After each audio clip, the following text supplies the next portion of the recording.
Chennai to Krishnagiri bypass ரோட்ல நம்மளோட subscriber வந்துட்டு இருக்கும்போது அவருக்கு நடந்த அமானுஷ நிகழ்வு தாங்க. என்ன பண்றாருன்னு பாத்தீங்கன்னா, சென்னையில ஒரு பிரபலமான கம்பெனில ஒர்க் பண்ணிட்டு இருந்திருக்காரு நம்மளோட சப்ஸ்கிரைபர். அவரோட பேர் ரமேஷுங்க. இந்த ரமேஷ்ன்றவர் ஒரு 2 நாள் லீவ் கிடைச்சிச்சு அப்படின்னாவே அவங்க என்ன பண்ணுவாங்கன்னா, சென்னையில இருந்து அவங்களோட சொந்த ஊரான கிருஷ்ணகிரிக்கு வந்துட்டு போறது வழக்கமா வச்சிருந்திருக்காருங்க.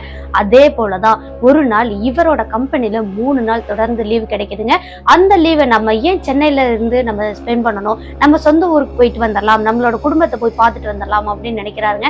அந்த காரணத்தினால அன்னைக்கே அவர் என்ன பண்றாருன்னா, ஷிஃப்ட் எல்லாம் முடிச்சுட்டு வேலையெல்லாம் முடிச்சுட்டு அதுக்கப்புறமா சென்னையில இருந்து பைக்லயே தாங்க கிருஷ்ணகிரியை நோக்கி வராரு. வர்ற வழியில தான் அவருக்கு அமானுஷ நிகழ்வுகள் நடக்க ஆரம்பிச்சிருக்கு. சென்னை டு கிருஷ்ணகிரி ஒரே பைபாஸ் ரோட்ல தாங்க வந்துட்டு இருக்காரு. வேற எங்கேயுமே மாறி எல்லாம் வரலங்க, அந்த ஷார்ட்கட்லயுமே போகல, கரெக்டா அந்த பைபாஸ்லயே வந்துட்டே இருக்காருங்க. டைம் பாத்தீங்கன்னா ஒரு 1:30 மணி இருக்குங்க. அந்த நேரத்துல அவருக்கு கரெக்டான லொகேஷன் எதுன்னு தெரியலங்க. ஆனா சென்னை டு கிருஷ்ணகிரி போற வழியில தான்.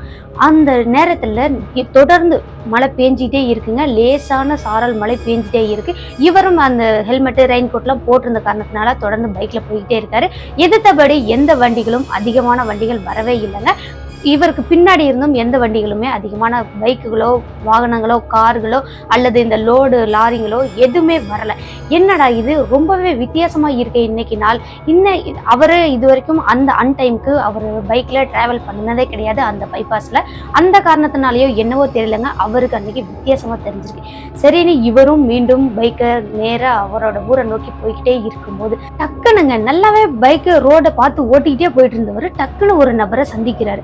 அந்த நபரை பார்த்தீங்கன்னா கொஞ்சம் ரொம்பவே குடிச்சிட்டு போதையில இருந்தா எப்படி இருப்பாங்க அந்த மாதிரி தள்ளாடி இவர் போயிட்டு இருக்க அந்த பைபாஸ்ல சைட்ல இருந்து ஏறி அந்த பைபாஸ் ரோட்ல நடக்கிற மாதிரி பார்த்திருக்காருங்க.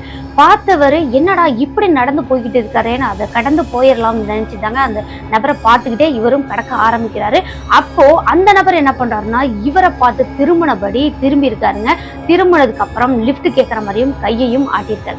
கையை ஆட்டினதுனால இவர் என்ன நினைச்சிட்டாருன்னா, சரி ஓகே இங்க எங்கேயோ பக்கமா தான் போறாங்க போல, இப்பதான் ஒன் ஷாப்ல இருந்தோ இல்ல எங்கனால குடிச்சிட்டோ வந்திருப்பாங்க போல அப்படின்னு நினைச்சிட்டாருங்க.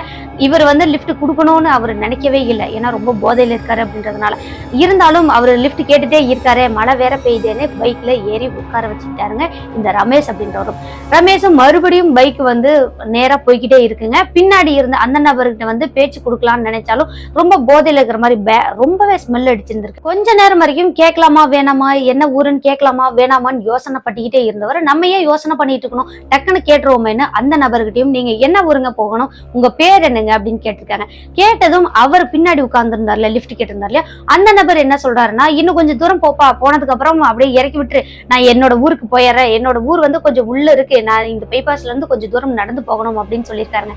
சரி, நான் அவரும் அதே போல கொஞ்சம் தூரம் போனதுக்கு அப்புறம் அந்த நபரும் அந்த இடத்துல இறங்கிக்கிட்டாருங்க. இறங்கினதுக்கு அப்புறம் சரிடா அப்பாடா எப்படியோ இறக்கி விட்டாச்சு அப்படின்னு நினைச்சிட்டு இவரும் என்ன பண்றாருன்னா ஸ்பீடா போக ஆரம்பிக்கிறாருங்க ரமேஷ். அவர் ஸ்பீடு பாத்தீங்கன்னா எப்படியும் ஒரு 70-80 ஸ்பீடு போயிட்டு இருந்திருக்காருங்க. முன்னாடி இருந்து எந்த வாகனமும் வரல இல்லையா, அந்த காரணத்தினால பின்னாடி இருந்தும் எந்த வாகனமும் வரல, நம்ம மட்டும்தான் போயிட்டு இருக்கோம் அப்படின்னு நினைச்சிட்டு இவரும் ஸ்பீடா போக ஆரம்பிச்சிருக்காருங்க.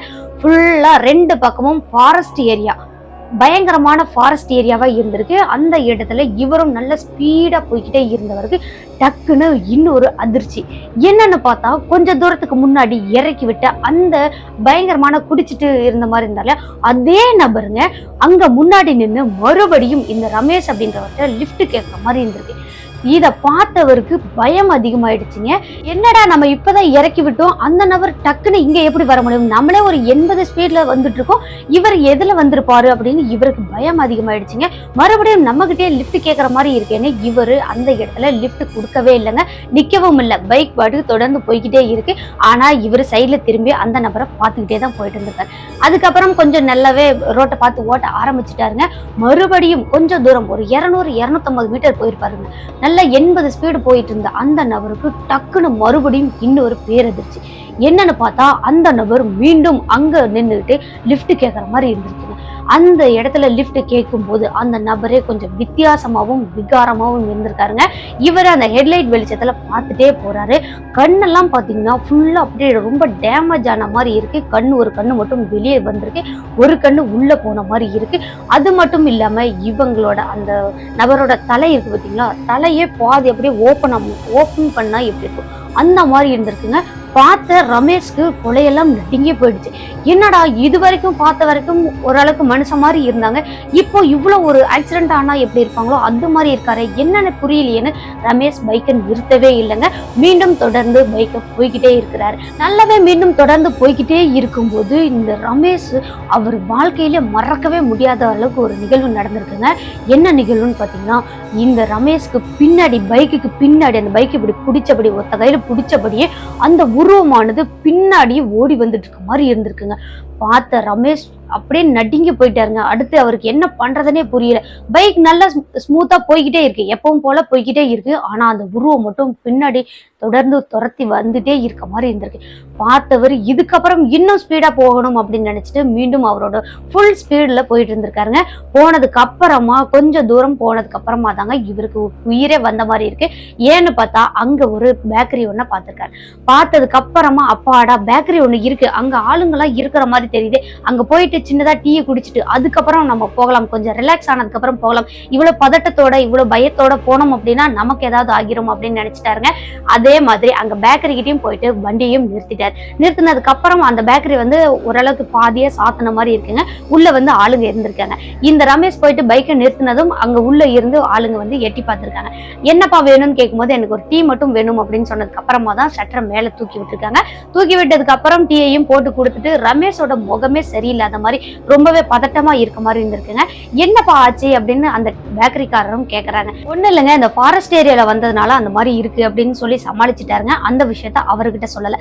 ஆனா அந்த நபர் என்ன சொல்றாருன்னா, இந்த பக்கம் வரும்போது ஒரு நபர் அடிக்கடி தொல்லை பண்ற மாதிரி எல்லாம் நிறைய பேர் சொல்லியிருக்காங்கப்பா, அந்த விஷயம் ஏது உனக்கு நடந்திருக்குமோ அப்படின்னு நினைச்சுதான் நான் கேட்டேன் அப்படின்னு சொல்லியிருக்காருங்க. அதையும் ரமேஷ் ஆமான்னு ஒத்துக்காமலே சரிங்க நான் போயிட்டு வரேன் அப்படின்னு சொல்லிட்டு டீ எல்லாம் குடிச்சிட்டு மீண்டும் காசெல்லாம் கொடுத்துட்டுங்க பைக்கை எடுத்துட்டு கிளம்பிட்டாரு கிருஷ்ணகிரியை நோக்கி. மறுபடியும் நல்லாவே இவரும் வீட்டுக்கும் சேர்ந்துட்டாருங்க. சேர்ந்ததுக்கு அப்புறமா தான் ரமேஷ்க்கு ரொம்ப ரிலாக்ஸா இருந்திருக்கு. வீட்டுக்கு போனவர் வீட்டுல கதவெல்லாம் திறந்துட்டு உள்ள போயிட்டு ரெஸ்ட் எடுக்கலாம் அப்படின்னு சொல்லிட்டு அப்படியே ரெஸ்ட்டும் எடுக்க ஆரம்பிச்சிருக்காருங்க.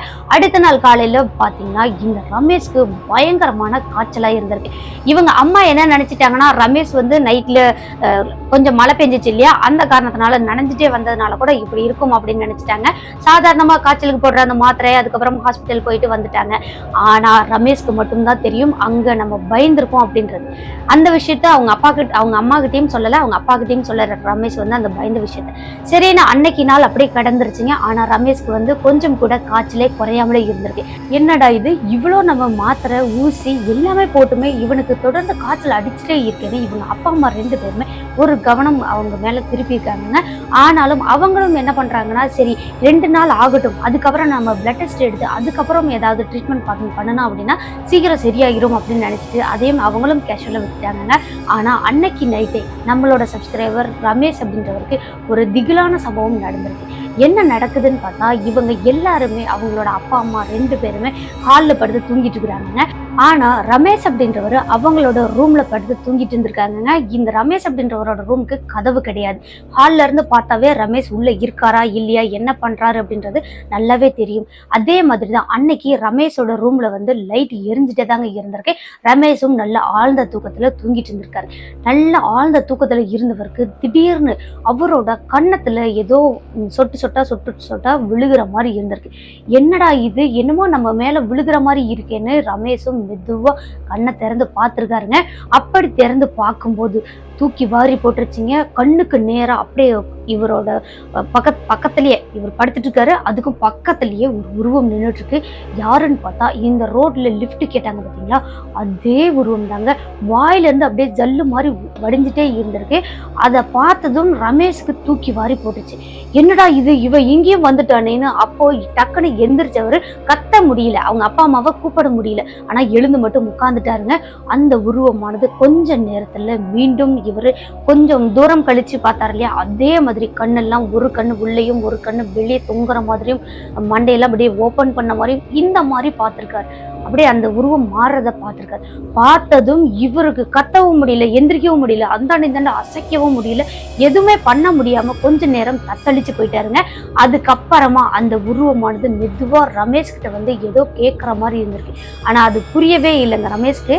அப்படி மெதுவா எதையோ ரமேஷ் கிட்ட சொல்லிட்டு மெதுவா அந்த உருவமானது கொஞ்சம் கொஞ்சமா நகர்ந்து நகர்ந்து ரமேஷோட ரூம்ல உள்ள ஒரு சின்ன ஜன்னல் வழியை எகிரி குதிச்சு வெளியே ஓடி இருக்குங்க. அதையும் ரமேஷ் வந்து கண்ணை மட்டும் அசைச்சு பார்த்துருந்தாரு.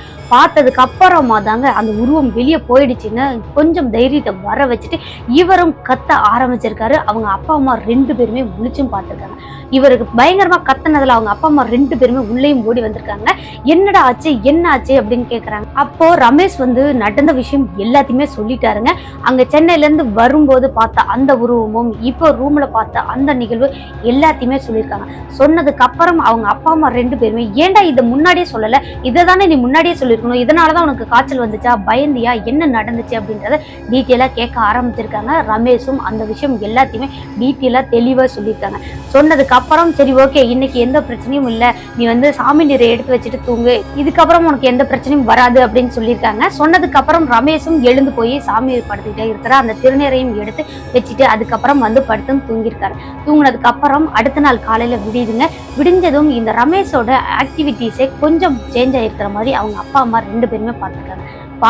எப்படின்னு பார்த்தீங்கன்னா ரமேஷ் வந்து நார்மலாக யூஸ்வலாக எந்திரிச்சதுமே அவங்களோட ஃப்ரெண்ட்ஸ் கிட்ட கொஞ்சம் நேரம் போய் பேசிட்டு அதுக்கப்புறமா தான் வீட்டுக்கு வருவார். ஆனால் ரமேஷ் அன்னைக்கு எங்கேயுமே போகலை, யாரோடையுமே பேசவும் இல்லை. இவங்க அப்பா அம்மா வந்துட்டு ஏதாவது கேள்வி கேட்டால் கூட அந்த வார்த்தைகள் மட்டும்தான் பேசியிருக்காரு, மற்றபடி எதுவுமே பேசாமலே தான் இருந்திருக்காரு.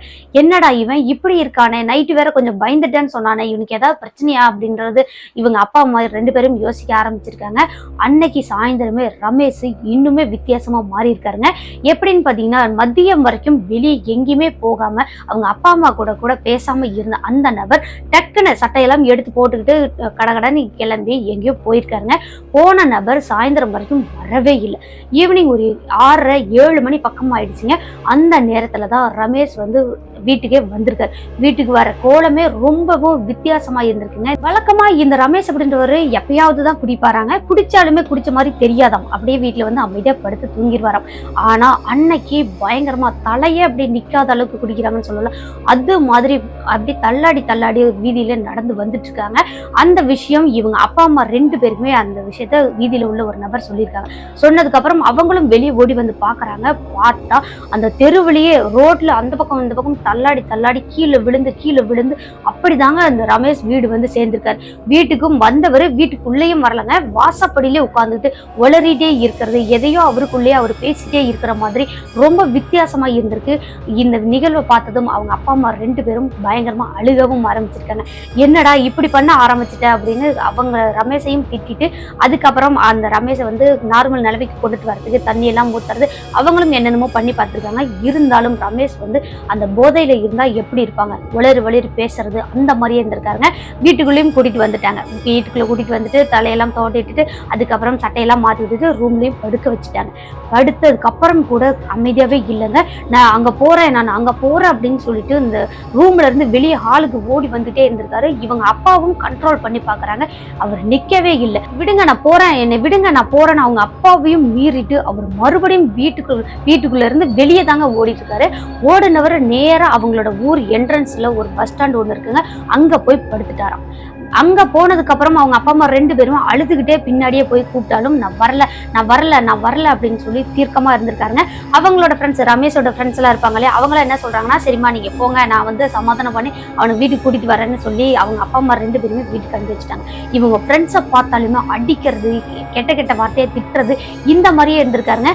என்னடா ஆச்சு இவனுக்கு, இவ்வளவு நாள் வரைக்கும் இப்படி இருந்ததே கிடையாது அப்படின்னு அவங்களுக்கே கொஞ்சம் சந்தேகமும் வர ஆரம்பிச்சிச்சு. இப்படியே அன்னைக்கு மட்டும் நடக்கலைங்க, அடுத்த நாளும் அதே மாதிரி நடந்திருக்கு. ரொம்பவே கஷ்டப்பட்டு தான் இந்த ரமேஷை வீட்டுக்கு கண்ட்ரோல் பண்ணி அவங்க ஃப்ரெண்ட்ஸுக்கு அனுப்பி வச்சிருக்காங்க. அடுத்த நாளும் 2 நாள் தொடர்ந்து அதே மாதிரி பயங்கரமா குடிச்சிட்டு போதையில ஏதேதோ பண்ணின அந்த ரமேஷ் அப்படின்றவர் அடுத்த நாள் வந்து நார்மலா இருந்திருக்காருங்க. ரொம்பவே கேஷுவலா இருந்திருக்காரு. பழையபடி ரமேஷ் திரும்பி வந்துட்டாம் அப்படின்னு நினைக்கிற அளவுக்கு இருந்திருக்காருங்க. ரொம்ப பாசமா அப்பா அம்மாவோட பேசுறது, ஃப்ரெண்ட்ஸோட டைம் ஸ்பெண்ட் பண்றது இந்த மாதிரி இருந்திருக்காரு. ஆனா 2 நாளும் என்ன நடந்துச்சுன்னு இவங்க யாராவது ஏன்டா அந்த மாதிரி பண்ணுனன்னு கேட்டா கூட அந்த மாதிரி நடந்துச்சா அப்படின்ற அளவுக்கு கேட்கிறாருங்க. சரி இதை பெருசுபடுத்த வேண்டாம், அவன்கிட்ட எதுவும் கேட்க வேண்டாம் அப்படின்னு நினைச்சிட்டு அவங்களும் அதை விட்டுட்டாங்க. 2 நாள் நார்மலா இருந்த அந்த நபர் 3வது நாள் மறுபடியும் பயங்கரமா குடிச்சிட்டு தலையை நிக்காத அளவுக்கு அவ்வளவு போதையில ஆட ஆரம்பிச்சிருக்காருங்க.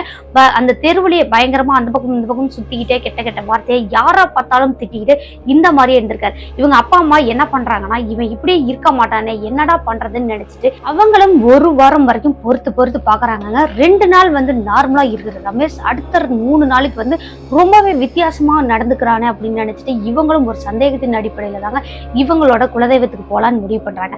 அங்க போறது யாருன்னு பாத்தீங்கன்னா, ரமேஷோட அம்மாவும் அப்பாவும் மட்டும்தாங்க போயிருக்காங்க. ரமேஷ் வந்து நான் வரல அப்படின்னு சொல்லி ரொம்பவே பிடிவாதமா வீட்லயே தான் இருந்திருக்காங்க. இவங்க 2 பேரும் மட்டும் அவங்களோட குலதெய்வத்துக்கு போனவங்க அங்க வந்துட்டு சாமியெல்லாம் கும்பிட்டு முடிச்சுட்டு இவங்களுக்கு தெரிஞ்ச ஒரு இடத்துல போயிட்டு குறி கேட்கலாம் அப்படின்னு போயிருக்காங்க. அங்க போயிட்டு இவங்களும் ரொம்ப நேரம் காத்திருந்துட்டு கடைசியா இவங்களோட அந்த சமயம் வரும்போது குறி கேட்கிற அவங்கள்ட்டையும் போயிட்டு நடந்த விஷயத்த சொல்லிட்டு அதுக்கப்புறம் என்ன பண்றது ஏது பண்றதுன்னு எல்லாமே கேட்டுட்டு வந்திருக்காங்க. அவங்க என்ன சொல்லியிருக்காங்கன்னா, உன் பையனுக்கு இருக்கிறது வந்து நீ நினைக்கிற மாதிரியான சாதாரணமான ஒரு ஆன்மா கிடையாது, அது ஒரு மனநல பாதிக்கப்பட்டவரோட ஒரு ஆன்மா தான், அதனாலதான் இந்த மாதிரி உன் பையன் பண்றான், அதை நீ விளக்கணும் அப்படின்னு நினைச்சினா கண்டிப்பா உன் பையனுக்கு ஏதாவது ஆகிரும், அதனால நீ நல்ல பேயோட்டுற அந்த நபர்களை பார்த்து நீ வந்து அதை சரி பண்ணிக்கோ அப்படின்ற மாதிரி குறி சொல்றவங்க சொல்லியிருக்காங்க. சொன்னதுக்கு அப்புறம் இவங்க அப்பா அம்மா 2 பேரும் என்ன நினைக்கிறாங்கன்னா, அவனுக்கு எப்படி இந்த மாதிரி பேய் பிடிக்கிற மாதிரி அந்த பேய் பிடிச்சதுக்கான எந்த ஒரு அறிகுறியுமே தெரியவே இல்லையே, இவங்க எப்படா இப்படி சொல்றாங்கன்னு அவங்களும் சந்தேகத்துல தாங்க வீட்டுக்கு வந்திருக்காங்க. வீட்டுக்கு வந்ததுக்கு அப்புறம் சரி அது மாதிரி ஏதாவது நமக்கு டவுட்டா இருந்துச்சுன்னா மீண்டும் அதாவது அந்த பேய் ஓட்டுறவங்களை யாரையாவது பாத்துக்கலாம் அப்படின்னு நினைச்சிட்டு வீட்டுக்கு வந்துட்டாங்க. அதே போல வீட்டுக்கு வந்துட்டு 2 நாள் வரைக்கும் ரமேஷ் வந்து நார்மலா இருப்பார் இல்லையா, அந்த நாள்ல எல்லாம் வருதுங்க. 2 நாளுமே ரொம்ப சந்தோஷமா சிரிச்சு பேசிட்டு இருக்க அந்த ரமேஷ் அன்னைக்கு நைட்டு தாங்க ஒரு விஷயத்த சொல்றாங்க. என்ன சொல்றாருன்னு பாத்தீங்கன்னா, அந்த மனநல பாதிக்கப்பட்ட மாதிரி ரொம்ப பயங்கரமா குடிச்ச மாதிரி இருப்பார் இல்லையா, அவர் வந்து ரொம்ப பயங்கரமா குடிச்சு மனநலம் பாதிக்கப்பட்டதுனாலதான் இந்த மாதிரி ரொம்ப பயங்கர குடிகாரர் போலவும் அந்த வாயெல்லாம் ஜல்லு படிகிற மாதிரியும் இந்த மாதிரி வந்து ரமேஷ்க்கு தோட்டமா தெரிஞ்சிருக்கு.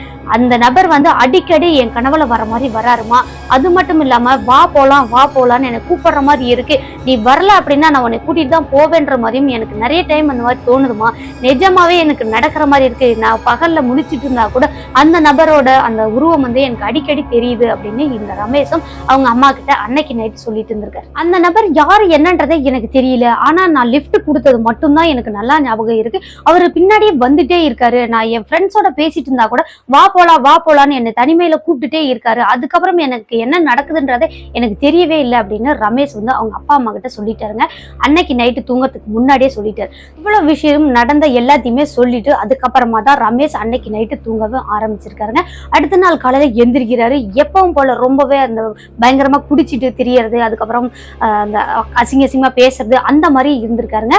அப்போதான் இவங்க அப்பா அம்மா 2 பேருமே புரிஞ்சிருக்குங்க, அந்த குறி சொல்ற அந்த நபர் சொன்னதும் ரமேஷ் வந்து நைட்ல சொன்னதும் இதையெல்லாம் சேர்த்து வச்சுட்டு நம்ம ஒரு பேய் ஓட்டுறவரை தான் பார்க்கணும், இல்ல அப்படின்னா பேய் ஓட்டுறவங்கள்ட்ட இவனை கூட்டிட்டு போகணும் அப்படின்னு நினைக்கிறாங்க. அதே போல 2 நாள் வந்து அந்த ரொம்ப பயங்கரமா குடிச்சிட்டு அந்த மாதிரி இருப்பார் இல்லையா, அந்த நாளெல்லாம் முடிஞ்சு நார்மலா ரமேஷ் இருக்கிற அன்னைக்கு வந்து அந்த பேயோட்டுற அந்த நபர்கிட்ட கூட்டிட்டு போகிறதுக்கு ஆரம்பிக்கிறாங்க. அப்பவும் என்ன சொல்றாங்கன்னா, வா நம்ம ஒரு இடத்துக்கு போயிட்டு வரலாம் அப்படின்னு தான் சொல்லி கூட்டிட்டு போறாங்க. கூட்டிட்டு போகிறதுக்கு முன்னாடியே சில விஷயங்கள் எல்லாம் பண்ணிருக்காங்க. என்னென்ன பண்றாங்கன்னு பாத்தீங்கன்னா, இவங்க வீட்டுல இருந்தே கிளம்புறதுக்கு முன்னாடி ஒரு எலுமிச்சை பழம் அந்த ரமேஷோட கையில கொடுத்துருக்காங்க. இதை வந்து எக்காரணத்தை கொண்டும் நீ வந்து கீழே போடக்கூடாது, எவ்வளவு தடங்கள் வந்தாலும் நீ இந்த பழத்தை மட்டும் கீழே போட்டுறாது அப்படின்னு சொல்லி அதையும் கொடுத்துருக்காங்க. கூடவே இன்னும் சில பொருட்கள் எல்லாம் அந்த ரமேஷோட பாக்கெட்டுக்குள்ள போட்டிருக்காங்க. அதுக்கப்புறம் அப்பா, ரமேஷ், அவங்க அம்மா 3 பேருமா சேர்ந்து பைக்லயே அந்த பேயோட்டுற அந்த நபரை தேடி போக ஆரம்பிச்சிருக்காங்க. கரெக்டா இவங்களும் அங்க போயிட்டாங்க. போனதுக்கு அப்புறம் அங்க பேயோட்டுறவங்க இன்னும் சில பேர்த்தெல்லாம் வச்சு அந்த பேயோட்டுறது, அந்த பூஜையை பண்றது அந்த மாதிரிலாம் பண்ணிட்டு இருக்காங்க. ரமேஷ் வந்து நார்மலா வெளியே தாங்க உட்கார்ந்துட்டு இருந்திருக்காரு. திடீர்னு ரமேஷோட ஆக்டிவிட்டிஸே கொஞ்சம் மாற ஆரம்பிச்சிருக்குங்க. உள்ள வந்து பூஜை பண்ணிட்டே இருக்கும்போது ரமேஷ் வந்து கண்ட்ரோலே பண்ண முடியல, அப்படியே அந்த பக்கம் இந்த பக்கம் நடக்கிறாரு, உடம்பெல்லாம் முறுக்கிறாரு, என்னென்னமோ பண்றாரு. இருந்தாலும் அவங்க அப்பா அம்மா 2 பேருமே கையை பிடிச்சி இறுக்கி உட்கார வச்சுட்டு இருந்திருக்காங்க. அதுக்கப்புறம் இவங்களோட முறையும் வருதுங்க. அங்க போயிட்டு பேயோட்டுற அந்த நபர்கிட்ட முன்னாடி ரமேஷ் உட்கார வச்சுட்டு பூஜையெல்லாம் பண்ண ஆரம்பிச்சிருக்காங்க. ரமேஷையும் அந்த பூஜை பண்றாரு இல்லையா மாந்திரிகர், அவருக்கு முன்னாடியே நல்லா உட்கார வச்சுட்டு அவரும் பூஜையெல்லாம் பண்ணிக்கி கொஞ்ச நேரத்துல ரமேஷ் ரமேஷ் வந்து பயங்கரமா ஆவேசமா கத்துறாருங்க. வித்தியாசமா பேச ஆரம்பிக்கிறாரு. அது மட்டும் இல்லாம வாயில இருந்து அப்படியே ஜல்லெல்லாம் வடிய ஆரம்பிச்சிருக்கு. என்னடா இது இப்படி இருக்கேன்னு அவங்க அப்பா அம்மாவே கொஞ்ச நேரம் பயந்துட்டாங்க.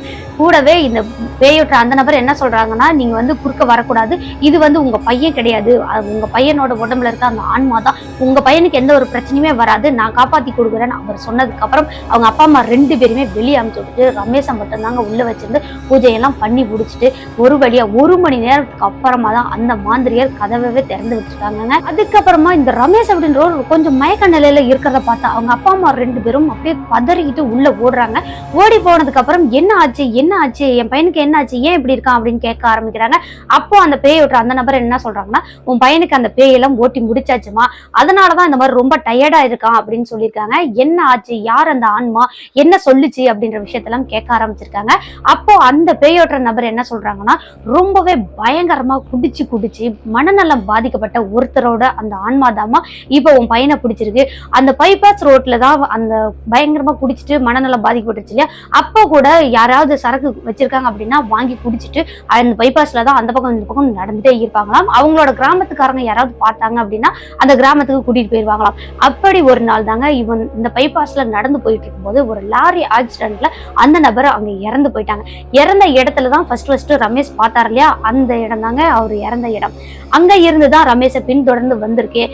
ரொம்பவே பிடிவாதமா இருந்த அந்த ஆன்மாவை ஒரு வழியா கட்டுப்படுத்தி நான் வந்து முழுமையா ரமேஷோட உடம்புல இருந்து அனுப்பி வச்சுட்டேன் அப்படின்னு சொல்லியிருக்காங்க. கூடவே இதுக்கப்புறம் அந்த ரமேஷோட உடம்புல அந்த ஆன்மா வரக்கூடாதுன்றதுக்காக காலில் ஒரு கருப்பு கயிறு மாதிரியும் மந்திரிச்ச கயிறு கட்டி விட்டுருக்காங்க.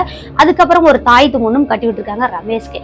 இது மட்டும் இல்லைங்க, இப்போ நீங்க நேரா வந்துட்டு ஒரு 3 நாளைக்கு உங்க வீட்டுல வச்சிருந்துட்டு அதுக்கப்புறம் உங்களோட குலதெய்வத்துக்கு போயிட்டு அதுக்கப்புறமா நீங்க எங்க இருந்தாலும் அனுப்புங்க அப்படின்னு சொல்லியிருக்காங்க. அதே போல மாசத்துல 2 நாளைக்கு உங்களோட குலதெய்வத்துக்கு பௌர்ணமிக்கும் அமாவாசைக்கும் கண்டிப்பா 3 மாசம் தொடர்ந்து நீங்க போனாதான் இந்த பிரச்சனை வந்து ஃபுல்லா சரியாகும். இல்ல அப்படின்னா இந்த கயிறு கலண்டுட்டாவோ இல்ல இந்த தாயத்து கலண்டுட்டாவோ ஏதோ ஒரு பிரச்சனை அசம்பாவிதம் ஆகிறதுக்கு கூட வாய்ப்புகள் உண்டு. ரமேஷோட உயிரே போகிறதுக்கு கூட வாய்ப்புகள் உண்டு அப்படின்னு பேயோட்ட அந்த நபர் சொன்னதை கேட்டுட்டு அவங்க அப்பா அம்மா 2 பேரும் பதறி போயிட்டாங்க. அதுக்கப்புறம் ரமேஷை வந்து ரொம்ப பத்திரமா வீட்டுக்கும் கூட்டிட்டு போயிருக்காங்க. அதே போல 3 நாள் வரைக்கும் வீட்லயே பத்திரமா பாதுகாப்பா வச்சிருந்திருக்காங்க. வெளியே கூட அனுப்பலாங்க. யார் வீட்டுக்கும் ஃப்ரெண்ட்ஸ் வந்தா கூட உள்ள அலோ பண்ணாம ரொம்ப பத்திரமா பார்த்துருக்காங்க. 3 நாளைக்கு அப்புறம் இவங்களோட குலதெய்வ கோயிலுக்கு போயிட்டு சாமியெல்லாம் கும்பிட்டு முடிச்சுட்டு அதுக்கப்புறமா தான் ரமேஷ் வந்து கம்பெனிக்கு போயிருக்காரு. கம்பெனிக்கு போன நபர் என்ன பண்ணுவாருன்னா, அமாவாசை இந்த பௌர்ணமிக்கெல்லாம் கண்டிப்பா சாமி கும்பிடணும்னு சொல்லியிருந்தாங்களே, இந்த காரணத்தினால ரமேஷ் என்ன பண்ணுவாருன்னா அவங்க ரூம்லயே சின்னதா ஒரு இடத்துல அவங்களோட குலதெய்வத்தோட போட்டோ வச்சு சாமி கும்பிட்டுக்கு வராங்க. ஆனா அவங்க அப்பா அம்மா 2 பேருமே ரமேஷ்காக அவங்க குலதெய்வ கோயிலுக்கு நேர்லயே போயிட்டு சாமியெல்லாம் கும்பிட்டு அர்ச்சனை பண்ணிட்டு வரது வழக்கமா வச்சிருந்திருக்காங்க. 3 மாசம் இல்லைங்க, தொடர்ந்து இப்போ வரைக்குமே அமாவாசை பௌர்ணமி தினங்கள்ல ரமேஷோட அப்பா அம்மா 2 பேருமே அவங்களோட குலதெய்வ கோயிலுக்கு போறது வழக்கமா வச்சிருக்காங்க. ரமேஷுமே அதே போலதாங்க சாமி கும்பிடுறது ரொம்பவே விருப்பமா வச்சிருந்திருக்காரு. அடிக்கடி டைம் கிடைக்கும் போதெல்லாம் அங்கே வேலை செய்யற இடத்துக்கு பக்கத்துல உள்ள கோவிலுங்களுக்கு அதுக்கப்புறம் இவங்களோட குலதெய்வ போட்டோக்கு சாமி கும்பிடுறது இந்த மாதிரி மாறி இருக்காருங்க. அதுக்கப்புறம் எந்த ஒரு பிரச்சனையுமே இல்லாம ரொம்ப சந்தோஷமான வாழ்க்கையை வாழ ஆரம்பிச்சிருந்திருக்கதா இந்த ரமேஷ் அப்படின்றவங்க நமக்கு சொல்லி அனுப்பியிருக்காங்க. இந்த நிகழ்வு எனக்கு நடந்த நிகழ்வு சிஸ்டர், ரொம்பவே மறக்க முடியாத ஒரு நிகழ்வு. அன்னைக்கு மட்டும் என்னை வந்து எங்க அப்பா அம்மா கூட்டிட்டு போகல அப்படின்னா என் உயிரே கூட போயிருக்கலாம் அப்படின்னு சொல்லி இந்த நிகழ்வை ரொம்ப வருத்தத்தோட சோகத்தோட நமக்கு அனுப்பி வச்சிருக்காங்க. இனிமேலும் எந்த ஒரு பிரச்சனையும் உங்களோட வாழ்க்கையிலயோ அமானுஷ நிகழ்வுகள் எதுவும் நடக்காம இருக்கணும்னு சொல்லிட்டு நானும் என்னோட சப்ஸ்கிரைபர் சார்பாகவும் உங்களுக்காக ப்ரே பண்ணிக்கிறேன்னு சொல்லிட்டு இந்த நிகழ்வை இதோட நம்ம முடிச்சுக்கலாம். ஓகே நண்பர்களே, இந்த வீடியோ எப்படி இருந்துச்சுன்னு மறக்காம கமெண்ட் பாக்ஸ்ல கமெண்ட் பண்ணுங்க. வீடியோ பிடிச்சிருந்தா லைக் பண்ணுங்க, ஷேர் பண்ணுங்க, கமெண்ட் பண்ணுங்க. இது மாதிரி தொடர்ந்து real life cost horror thrilling stories எல்லாம் கேட்கணும் அப்படின்னா நம்மளோட சினோ ஸ்டோரிஸை மறக்காம சப்ஸ்கிரைப் பண்ணிக்கோங்க. மீண்டும் ஒரு திகிலான ஹாரரான சம்பவத்தோட ரியல் லைஃப் கோஸ்ட் இன்சிடென்ட்டோட அடுத்த எபிசோட்ல சந்திக்கிற வரைக்கும் உங்களிடமிருந்து விடைபெறுவது உங்கள் சினோ ஸ்டோரிஸில் நான் உமா. டாடா பாய்.